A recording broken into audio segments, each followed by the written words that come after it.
Hello, world. We have a new member of the Stow clan here. Meet Andrew James. He's pretty awesome. I think we did a good job. Say hi to everybody. You want to say hi? This is Andrew James Stow. Ooh, 9 pounds, 4 honkin' ounces. Hi. 21 inches long, born on 10/12 at 8:21 a.m. And I'm going to tell you a story about his arrival. So, let's see. Where do we begin? Where do we begin? Should I tell it from the beginning on Thursday? I'll tell it from the beginning on Thursday. Okay.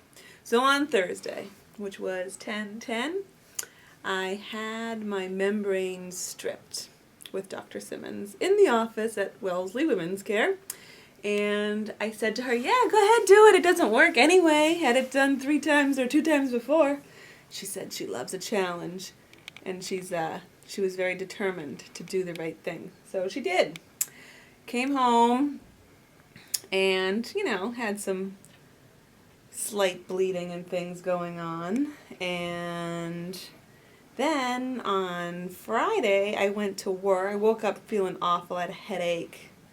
Didn't feel good. Went to work. Had some irregular contractions going on. Just felt absolutely done. Sick. Felt like I was getting the kid's stomach bug. Seriously thought I was going to die. It was like the worst day of my life. So I left work early and I called the doctor's office, just told them how I was feeling. They said, come on in. So I went into antenatal and they hooked me up to the monitors. I was having irregular contractions, but I was still 3 centimeters, so they couldn't do anything about it. So they said, go home. Sorry. Sorry you live so far away in Foxborough, but we'll probably see you soon. So I felt like a fool. And then lo and behold, went to bed that night feeling terrible, couldn't eat, no appetite, still thought I was getting the stomach bug, was miserable. And then woke up at 4:30 in the morning, and I knew it was showtime. So the contractions started immediately at 4:30, and they were 7 minutes apart. So I was like, crap, I better take a shower, because a hot shower is the only thing that's been making me feel good lately. So when I got out of the shower, they were, still coming, and I was looking at the clock, and I said, Chris, I think you need to get up. So Chris got up, and I said, I think we need to call somebody. I think this is showtime. So I called Michelle at 5:15, and they were hurty.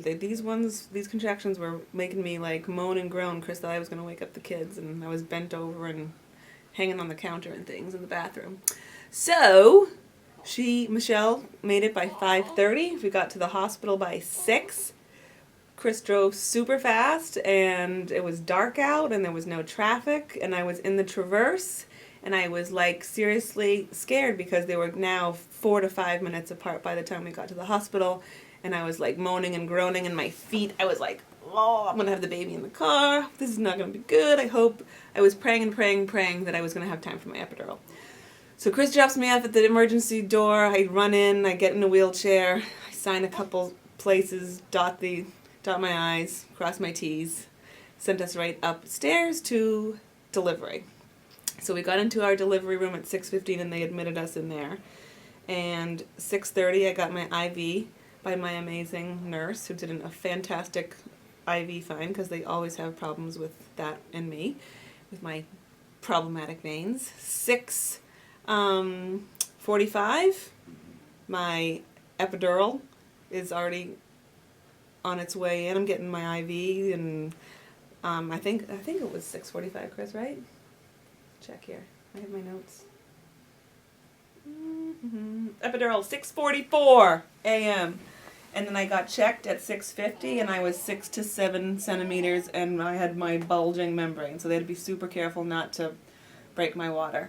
And then we had a switch of nurses. I got amazing Julie Quinn, who lives in Walpole, and she and I had a hell of a time. It was like a party. And my other nurse was Margarita. She was a nursing student. We had so much fun.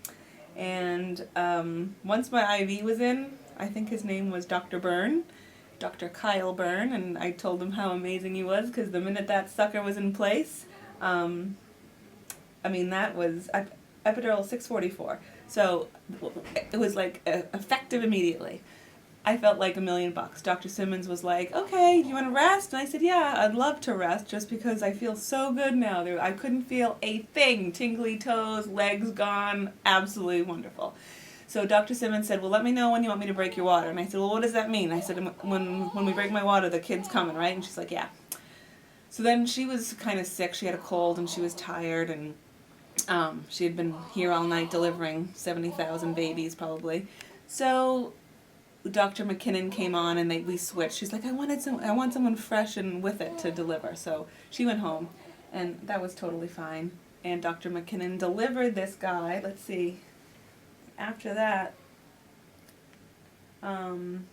water broke by Dr. Simmons at 7:30, fully dilated at 8:08, and baby born at 8:21. So it was a really fast process. They said, do you want to help with his delivery? Do you want to like pull him out? And I said, hell yeah, this is it, baby. I'm pulling him out.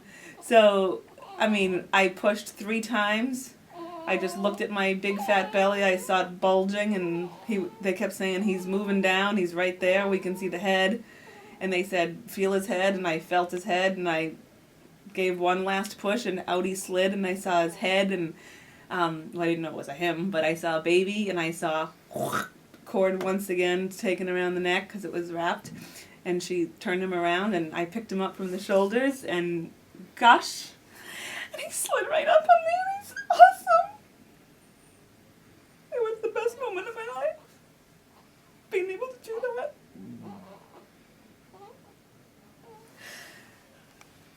So take a look.